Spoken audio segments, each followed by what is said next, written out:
Hey, this is Dominick, and this is your home for the cutting-edge conversations on optimizing your personal performance, lighting up your sex life, and living a purpose-driven life of your own design.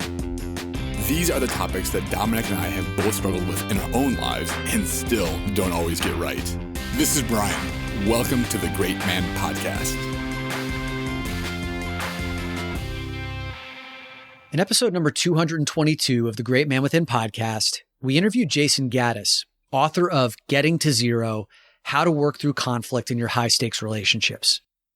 He said that the number one bullshit fantasy that men believe, which sabotages our relationships, is that relationships should be easy.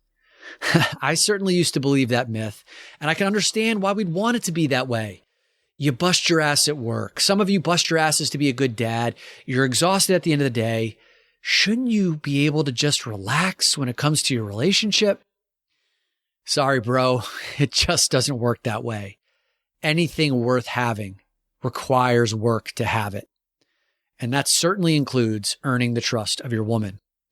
Fortunately, today, Bryan and I have honed in on and simplified 5 ways to build trust and credibility with your woman. And it's important to note that these 5 ways have been sourced directly from the women in my Instagram community based on half a dozen polls that I've run over the last 3 months. Said another way, these aren't Dominick's beliefs. These are the beliefs of a diverse group of women who are consistently calling for the same few things from their man. Enjoy this episode of 5 ways to build trust and credibility with your woman.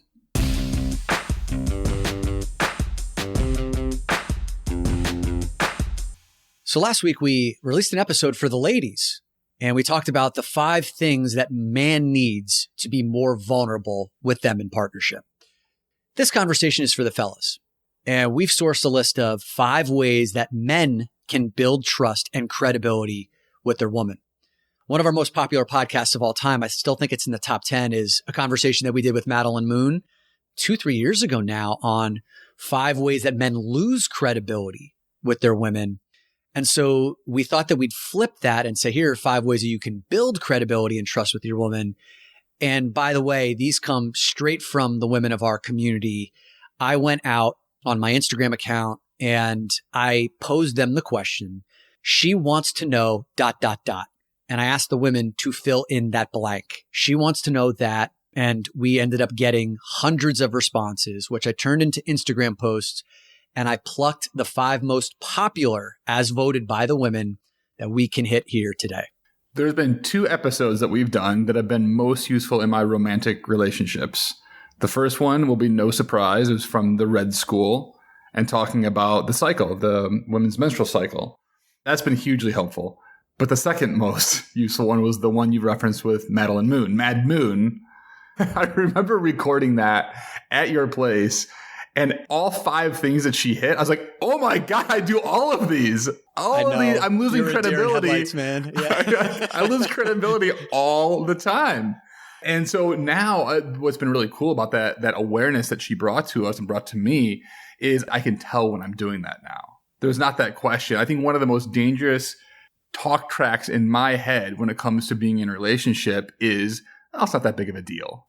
Like, I'm 5 minutes late. Like, who cares? Or like, yeah, I said that, but like, I didn't really mean that. Or I kind of said that and I forgot about it.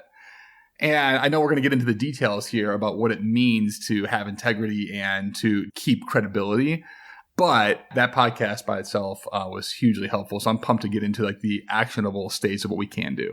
It was really funny watching you after we finished wrapping the recording. Like, you were still kind of in the state of stunned, shocked, and like, I have to reevaluate everything I've ever learned about relationships. That's fair. But you have come so far, man. You've come so far in the that was recorded before you had met Becca. Yes. And think about that. Now you are in partnership with the woman of your dreams. And we got some great stories of how you've grown up. It's going to be a rich convo. And some stories of how I've stayed the same. So here we go. That's true. That's true. Let's, there's still work to be done.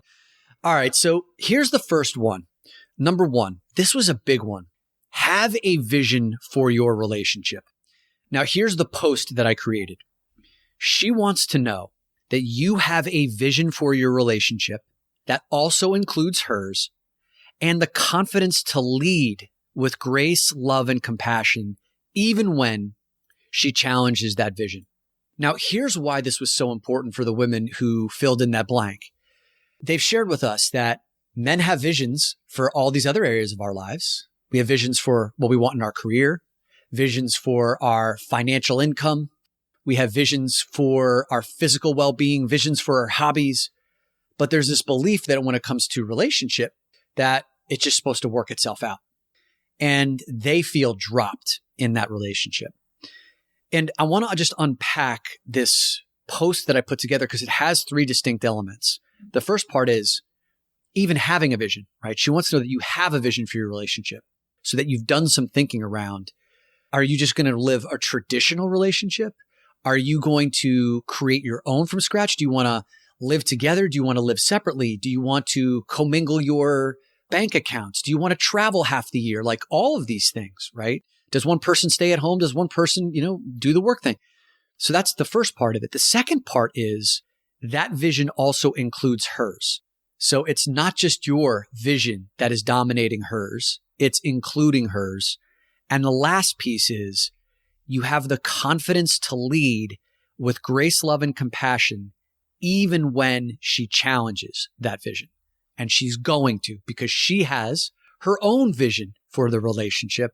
And you can't get derailed, right, from your own place of centeredness, or you might get derailed. But the idea is that you can sit there with grace, love, and compassion when she brings her vision to the table as well. And Dominick, how do you suggest we do this? I imagine maybe a PowerPoint presentation, like a pitch deck. Perfect. Yeah. 5 bullet points. Yeah. 5 bullet.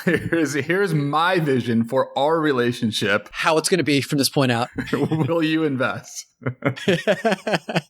It's funny, man, because I think about this. I think about this in Becca and I's relationship, and I can't say we've sat down and had a vision conversation. But as events have come up, whether it's been physical relocation, whether it's been finances, whether it's been trips that we're going to go on, we just kind of decide in the moment. And I don't know what a sit down, I was joking around with the pitch deck, but I don't know what a sit down would actually look like.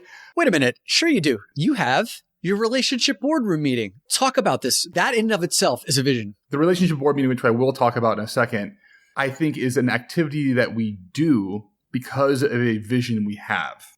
So the relationship board meeting, in short, is Becca and I meet at about 9 o'clock every Sunday that we're together. Yeah, we do coffee, we sit down on the couch or go outside, and we know we're doing the relationship board meeting. This is a concept that we got from Alexa Martinez when she came on the podcast with us, and she does with her husband. We decided there was 4 important areas of life that we wanted to cover. There's 4 questions that we cover every single time, and we speak in turns. So first, I will answer the questions, or Becca will go first, depending on the week. And the first question is, what do you appreciate about this person, like what they did in the past week? Just in the past week. So we keep it really time boxed. So what do you appreciate about how they showed up? Question 2 is, how could have they shown up better during the past week? Question 3 is around, where do I need support? Like what's going on this week and how do I need support? Number 4 is life operations. What's going on? What's our schedule look like? Where are we going to be? How are we getting things done? Right? So that's the 4 things that we go through. Now, I say that because that's a reactive activity to make sure that we continually stay in the same place. Now, this is an unstated agreement between her and I, or let's call it an unstated vision. But in our vision, we've said it's important to be on the same page, right? We haven't stated that, where there's no sit down, there was no pitch deck, but we agreed that this was a good idea. So that's an activity that we do to kind of stay on the same page with the same vision. Right. So if you don't want to be in a relationship that is characterized by drift, and instead you want the antidote to drift, which is intentionality, right? We want to have an intentional relationship. We want to be on the same page together. That's part of the vision. Then what are the practices that we can put in place to make that happen? And so you were the one who brought the relationship boardroom meeting to Becca. You were the one who said, I'm going to run it. We're going to test something out here. You made the invitation appealing to her, right? And you made it an invitation. Not a requirement, not something that was domineering, not something that's like, hey, we're doing this from now on. I remember you told that story and you invited her in, and maybe the first few were a little bit clunky, but they felt good. You learned how to tweak it. And now it is something that you've shared. It is a linchpin in the integrity of your relationship. And you notice when you miss those meetings, what that does to your being on the same pageness. For sure. Yeah. It's nice to have that time where you know you're going to go through these topics. it provides some freedom throughout the rest of the week. So am I going to bring this thing's bothering me? Am I going to bring it up now, bring it up later? Sometimes the answer is now. And sometimes it's like, you know what? That's something that can wait for the relationship board meeting. Perfect. Yeah. The first way to build trust and credibility with your woman is to have a vision for your relationship. Number 2, take her deeper than she can go on her own. So here's the post I wrote about that. She wants to know that you can take her deeper emotionally, sexually, and spiritually than she can venture on her own. What does that mean? Can you create such safety and trust in your relationship that she's able to confront emotions that scare her, talk about things that she's been unable to talk about with anyone else, reveal things to you that she's been unable to reveal to anyone else for fear of judgment, right? For fear of shame, or just because it brings up some emotions that could make her feel terrified in the inside, but you are there with your warm embrace that allows her to confront that so she can go deeper and resolve that. Sexually speaking, can you create safety and mystery and seductive containers for her where she can start to explore deeper levels of what brings her joy and bliss and satisfaction and turn on, and also approaching some of those things that maybe were baked in around shame or guilt from her upbringing or whatever, to break through that so that she can experience deeper realms of connection and intimacy and exhilaration in her own body, right? Even from a spiritual perspective, can you guide her to places where she can connect to things that are bigger than herself, right? Maybe tap into something that gives her purpose, meaning, legacy, those types of things. If you can be a catalyst for that, then all of a sudden, masculine leadership, one of the key tenets of that is being able to penetrate with depth, right? Bring her deeper than she can go on her own. And she will forever have trust, and you will forever have credibility in her eyes. I appreciate you doing this research, Dominic, because these are things that our partners in most cases aren't saying, right? They're not saying verbatim, like, I want to see a vision, right? I want you to take me deeper. So you're giving us the code here of like what's going on behind the scenes, which is great. For going deeper, I like to think about this one tactic, right? If the relationship board meeting is a tactic for our vision, another tactic here for going deeper is providing reflection, right? So who else in your partner's life is around them more, that can see them at all parts of life, both the highs and the lows, and being able to provide a reflection to them, like, here's how I see you. Here's how I see you in this moment. And by the way, this doesn't have to be a positive or negative thing. It could be anyone amongst the realm, but only you can do that. Only another human can do that knows those sort of things. So being able to say like, hey, like, here's something I've noticed about you, about us, is a really, really helpful and unique perspective that can be shared. Here's a great example of that. So again, you were referring back to our most downloaded episode of all time, which is A Man's Guide to the Menstrual Cycle with the Red School. When I started to learn about that, the last relationship that I was in, I brought that awareness to my partner. She obviously had a cycle, but she didn't have the background. She hadn't read Wild Power, which is written by the women from the Red School. She didn't understand the 4 seasons of the menstrual cycle. And there was this one season that was particularly challenging to her, which was autumn, the autumn season, which most guys you would know as like the PMS period of time, right before the bleed. And when she would get into the autumn season, she would get really hard on herself. She would ask questions about, why am I not further in my life? She also had like kind of a cutting edge sword that would be very critical of me. And, she wouldn't bite her tongue. She would just cut through the bullshit and say some stuff that would really, it would be sharp, but it was also accurate, And so when I was able to bring to her, I was like, hey, listen, I'd love for you to listen to this podcast that we recorded because it was, kind of revealing the matrix to me. And why don't we read the book together? Right? Because I've never actually read the book. I've only listened to the podcast. Why don't we read it together and talk about reflections? And when she started to read it and we read it together, her whole world was like, oh my God, now I understand why I feel these radically different ways during the autumn season, where I'm like down on myself, and during spring where I'm really sexual and I'm vibrant. I feel like I could teach 15 classes in a row. And she then looked at me and was like, thank you for this gift that you've brought me. So, the reflection that you're talking about, she couldn't see that herself. And she was getting down on herself for how she felt during autumn. And now she was able to embrace and actually feel good about, oh, these are actually times where I'm asking deeper questions about my life. And these are times where I can speak my truth without having to sugarcoat it. And it maybe comes out a little stronger than I normally would, but I'm okay with that because this is who I am for this season of the cycle. Yeah. I think it's important to talk about what are the barriers or the blocks that we sometimes have as guys that keep us from doing these things, keep us from having a vision or keep us from taking them deeper. As far as vision goes, it takes a little bit of thought, it takes a little bit of work in terms of like, well, what is the vision that I have for us? So like that's on the first one we talked about. On this one, fear of rejection, right? So if you had brought her something around her menstrual cycle, and she's like, you don't have a menstrual cycle. Like, what do you know about this? Like, give me a break, right? And so I think the fear of rejection, even within a partnership, that's certainly true. I've heard guys talk about this a lot in the sexual space.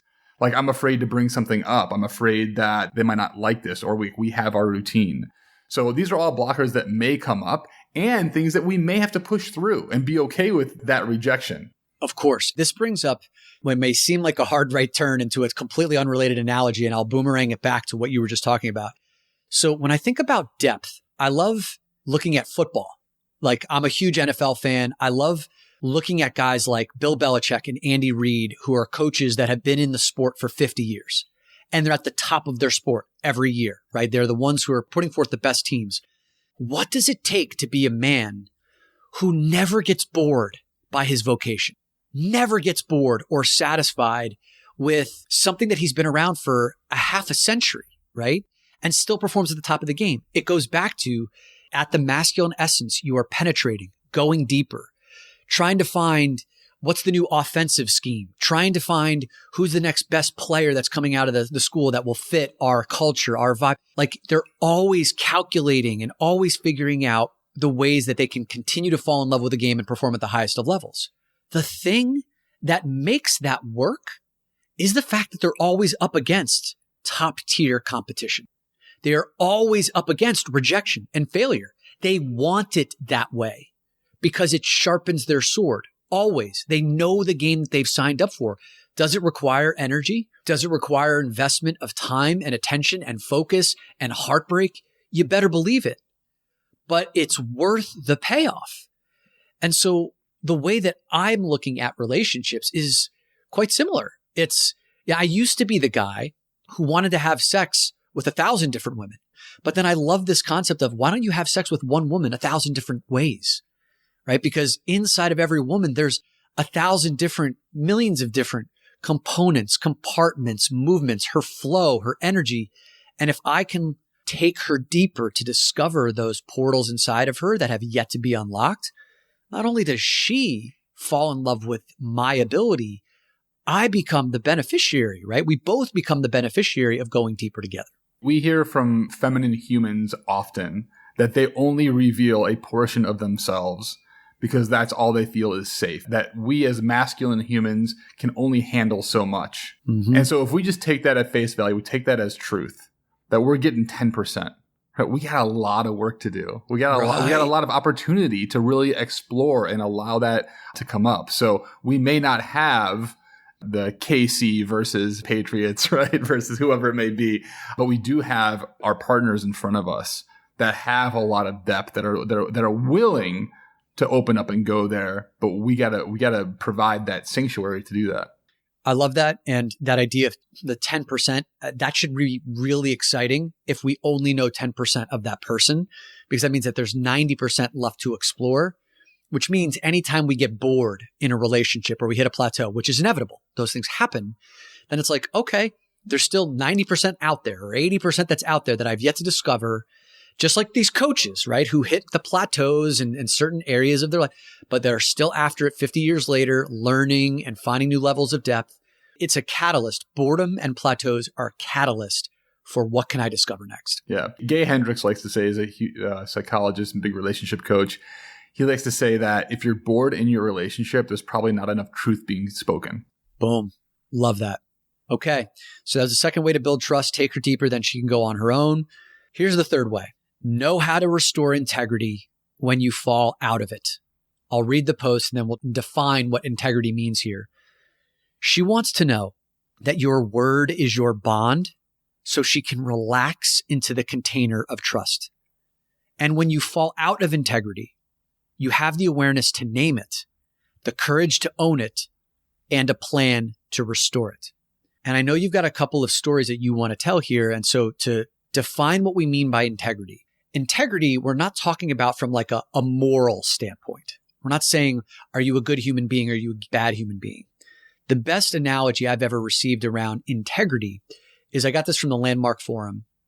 Think about a wheel, right? A bike wheel with all the spokes. Each of those spokes, when they're in integrity, right? The straight spokes that support the wheel, then that wheel is in structural integrity. The wheel will roll as it's supposed to. When one of those spokes gets bent or multiple spokes get bent, it compromises the integrity, the structure of that wheel. So the wheel may start to wobble, it may start to bend, the wheel, it may fall off, it may break, and you can hurt yourself. So to restore the integrity, and by the way, when you're riding your bike, spokes of the wheels are going to get bent, right? It's inevitable. Just like when we're living our lives, even when our words are bond, we are going to fall out of integrity. It's inevitable. So the game here is not to never be out of integrity, but to have the awareness to name it, the courage to own it, and a plan to restore it are the most important parts. So I'd love for you to kind of share your story about the first time you were planning to meet Becca's family and how you fell out of integrity there. Yeah. So I was living in New York and Becca was living in DC, but we were meeting in Philadelphia. And that is the first time her dad was going to pick us up and I was going to meet the family for the first time. And so I hadn't seen Becca for a while because we were living in separate cities. I said, hey, can't wait to meet your parents, but it would also be great to have a little bit of us time prior to meeting them. So I said, let's meet up maybe a half hour earlier and, grab a coffee or something, talk, and then we'll meet up with your parents. She said, great, I'll get out of work a little bit early and we'll do that. So on my way to Philadelphia, I realized that I hadn't got a present. And I thought maybe I should show up with some sort of gift for the parents. And so when I got to Philadelphia, I went to the store, I shopped around a little bit, and I compressed our timeline. By the time that I got to Becca, there was only about 5 minutes left until her dad was supposed to pick us up. And when I saw her, I could tell she was upset. And I said, hey, what's going on?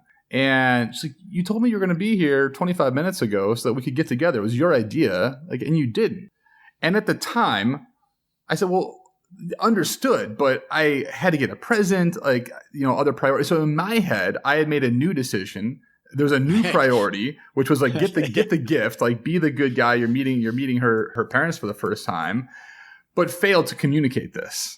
Right. That's the linchpin right there. I felt as though she was at work. She didn't want to leave work early to begin with. So I was actually doing her a favor, right? This is all rationalized in my head. Right. Yeah. So she said like that in her own words, like not okay. Right. Right. So that occurred. We talked about it and we moved on, had a great weekend, and we're still together. Okay. Let's fast forward to just 2 days ago. So the question here we're asking is, has Bryan learned anything? So we're in our New York City apartment and we have a radiator inside of our apartment that provides heat. We don't have a handle to control that. It's either on full blast or it's closed. So we had the window open, just cracked, so we were getting some fresh air in, but it started to get cold. And Becca asked me to go close the window. I said, no problem. I did a couple things on my computer. I went over to the window to close it like we had agreed to, but I noticed that the radiator had kicked back on and it started to get warm again. And so I left the window open, went back to my computer, didn't say anything. We're getting ready. We're packing up. We're getting ready to leave about an hour later. And in my internal dialogue was like, wait a second, there's an open loop here.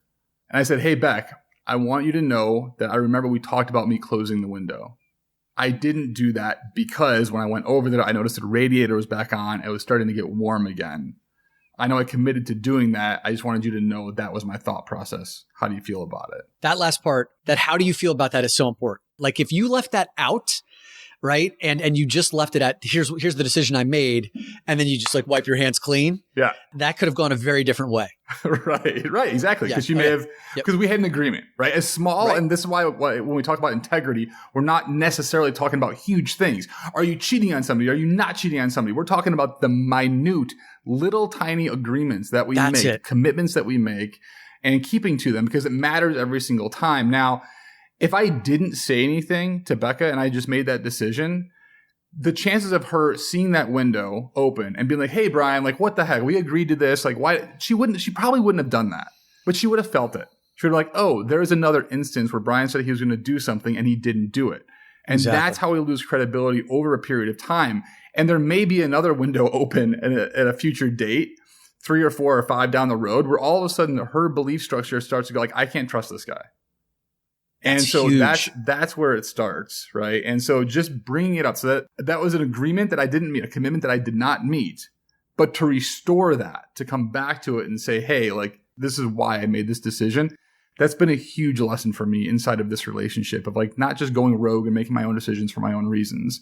And I hold her to that same level of integrity. Sure. Bryan, what I love about your stories is exactly what you just said, is that these are the everyday minor interactions that can become death by a million cuts, or those can be those interactions that time over time, your meticulous focus on integrity can add up to this tipping point of trust where the other person's just like, man, this guy is so in integrity.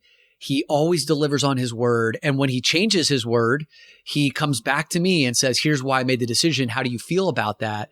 Because now she's involved in it and she's welcomed in. Her perspective is over time that causes her to relax. And what a lot of guys experience when they say, you know, she's constantly challenging me, she's constantly nagging me, those kinds of complaints that a lot of guys have in a relationship, you could probably look at a deeper layer of it's probably on some level, she either feels unsafe on some level in the relationship that she's in with you, or maybe there's like lots of old shit that she hasn't worked through, you know, with like, her family upbringing, previous relationships. There's part of it, but we're only here to talk about the things that we can control. And what we can control is making our word our bond and having the awareness that when we step out of integrity, the courage to name it and a plan to restore it. If you're listening to this podcast and you're thinking, great, Dominick and Bryan, but that sounds like time consuming and it sounds like a pain in the ass and everything else, that's fair, right? Do we make every little thing, every little agreement a thing? And the answer is really yes, we do. Now, I wouldn't, just like I didn't when I went to see her in Philadelphia, in my mind, that wasn't a thing. I can only tell the story in retrospect. I didn't think at the time I was breaking integrity. And so how did I get to a point of recognition of these little things, leaving the window open could be a breach of integrity? Go back to the relationship board meeting. Becca she wouldn't have said like, hey, you left the window open. You said you're going to close it. What's going on? Unless we had a container like the relationship board meeting where those things are welcome. So there was a number of instances between those two stories, about 2 years. And there were a number of instances where I had little window crack situations that in the relationship board meeting, she said, you know, where you could have showed up better is you said you were going to do X and you did Y, or you didn't do X, you didn't do anything. I was like, oh, that mattered. Okay. That mattered to you. Oh, okay. I thought we were just talking. I didn't realize that was a real commitment that I made. Right. And so there was many, many, many more of stories of like story one that I got feedback on that I then started to realize even the window crack, when there's a commitment there that's made, has got to be fulfilled to keep with integrity. Beautiful. All right.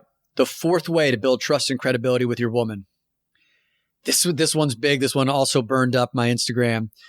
If you need space during conflict, then make sure you come back. Okay. So here's the post. She wants to know that if you need space during conflict, that you will indeed come back, ready and resourced to sit down on the same side of the table and co-create the path to resolution. This one's huge. Last week when we talked about, 5 things that men need to be more vulnerable with their woman, one of the things is we asked for space.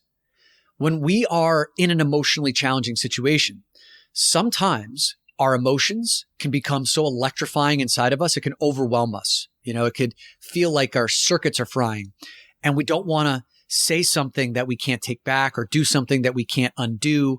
Sometimes we don't even know what it is that we're feeling. I know you talked about that. It's like, I don't know what I'm feeling right now and I can't really articulate. Sometimes we don't have the words. And so we actually do need space, right, to process what's going on with us. The flip side to that, the complaint that I've heard from so many women, and rightfully so, is that the guy disappears physically and emotionally, and he may come back physically. Emotionally, he never comes back. He never wants to re-engage. I had a chance to see John Gray speak a few years ago. John Gray is the author of Men Are From Mars, Women Are From Venus. I think that's the title of the book. I may have that like flip-flopped, but back when that came out 35, 40 years ago, it was considered to be like one of the key relationship books on how to demystify, what men need, what women need, how we operate differently, and how to bridge the gap in communication. And what John Gray said was, when I was a kid, when my father would get angry, whether it was with us as the kids or with my mother, he would just disappear into the study den or the porch or whatever it was. Like he would disappear and we all knew not to go find daddy. He had to go like blow off some steam. So sometimes he'd be out there for an hour. Sometimes he'd be out there for hours. And then he'd come back in. He'd look and feel different. He'd calm down, but then he never talked about what went on. He never re-engaged with my mom. He never spoke with us, the kids. We never knew what was going on in his inner world. He remained as distant as he ever was.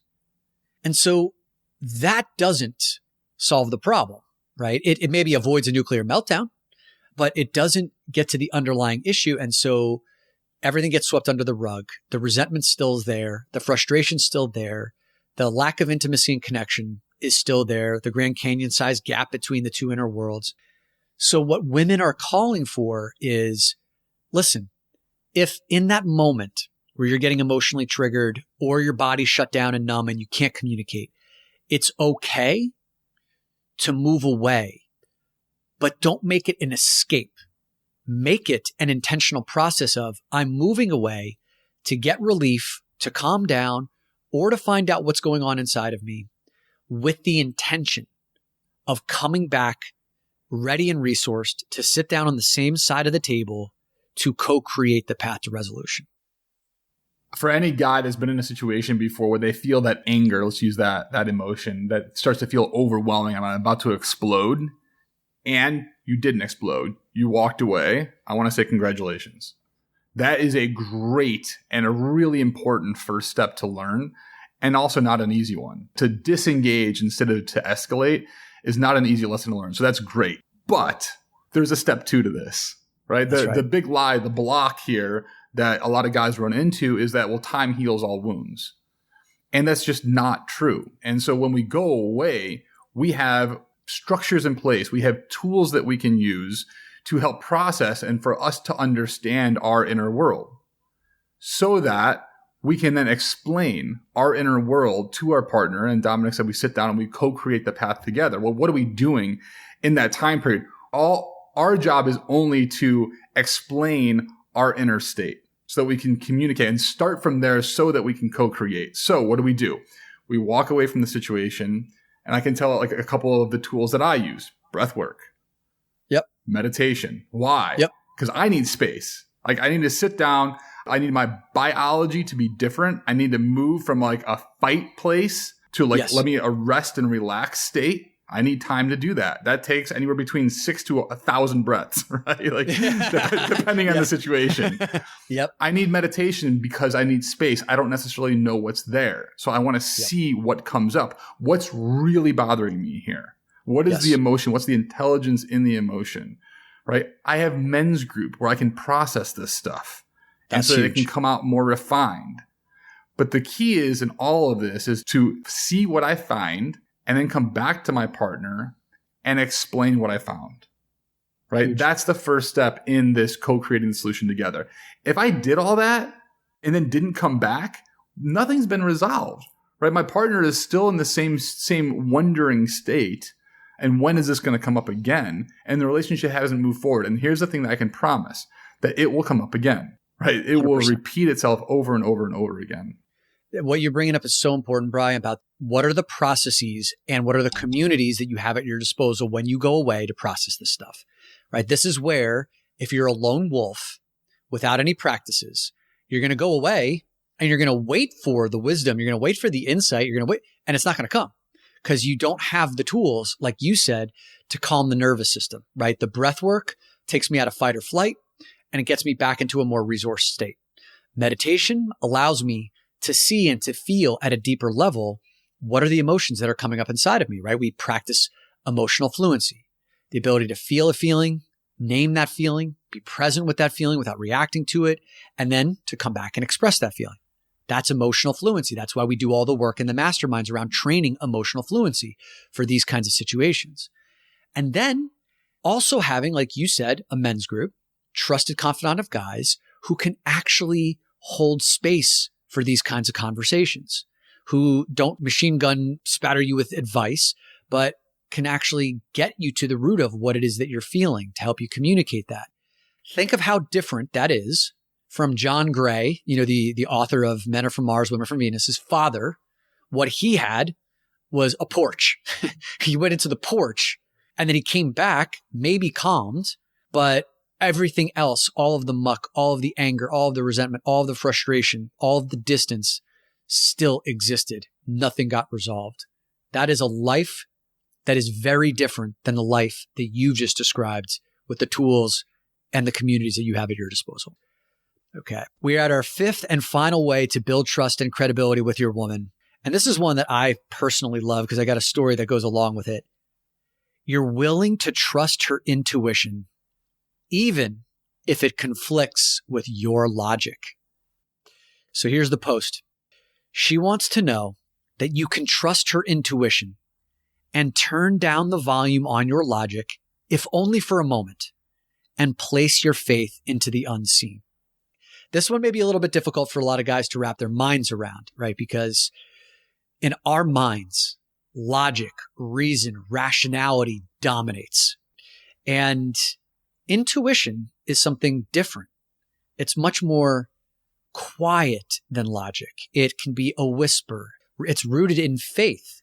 There may not be evidence to support. It's just a feeling. And for many guys who have been trained to snuff out their emotions, don't feel, the idea of trusting an emotion, intuition, is completely foreign. You're almost asking a guy to do the very thing that he spent his entire life building suspicions around. And so it's very difficult to trust intuition. And yet I have found over and over again in my life that when I've learned to trust the intuition of women who trust their own intuition, this is also important. Important piece, yeah. Right? I don't just trust any woman's intuition. Like the source matters. And if there's a woman who I started to feel safe around, I know that she's introspective. When she references her intuition, I listen to it. Here's a personal example. 3 years ago, I decided to run my very first and only really women's retreat. And this was a women's retreat with 8 high-performing women, senior VPs in the financial services space. And I co-facilitated it with a brilliant woman named Linda Knox. And she's the one with the intuition in the story. So the two of us were co-facilitating. Very early on in this women's retreat, I nearly lost control of the retreat. One of the women came in to the retreat 5 hours late. Completely shattered, the agreements that we made in the weeks leading up to the retreat itself. Everyone's got to be on time. She agreed to it. Everyone else was on time. She just showed up late, kind of blasé. I called her out onto the mat for that, for accountability and integrity purposes. She exploded, freaked out, and in her hurt and her upset, she started to trigger the other 7 women in the room's mama bear, kind of like protection mechanism. And they were like, well, if she's this hurt, then Dominick must have done something wrong. So they came to her defense and started to protect her, even though they were pissed off that she came in 5 hours late. And so very soon we found ourselves in this 45-minute tsunami of anger and emotion. And this thing was about to go off its axis. And I finally called for a break for these 8 women to go out to lunch and let some of the steam dissipate. So they all left. And in that period of time where they were out to lunch, Linda and I were looking at each other and saying, okay, what do we do now with the situation? My logical brain said, we need to bring the women back and have a deep dive around integrity, accountability, talk about why that was not okay. Like, let's hash through this. Let's get dirty. Let's get into the weeds. This could be a big conversation that opens their eyes about whatever, accountability and trust. And after I got through my little diatribe, Linda took this big breath. She looked at me in the face for like 5 seconds, didn't say a word. She blinked like 20 times. And she goes, Dominick, my intuition is screaming that you don't do that.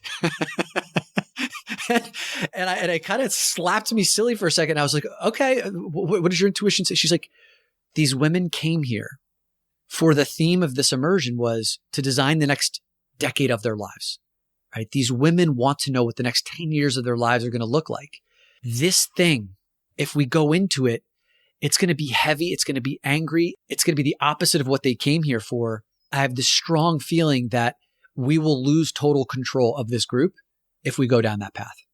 Here's what I think we need to do. Go back to the curriculum. Let's talk about the next 10 years. Let's get them focused. Let the energy start to accumulate in a more positive momentum. And I'm like, okay.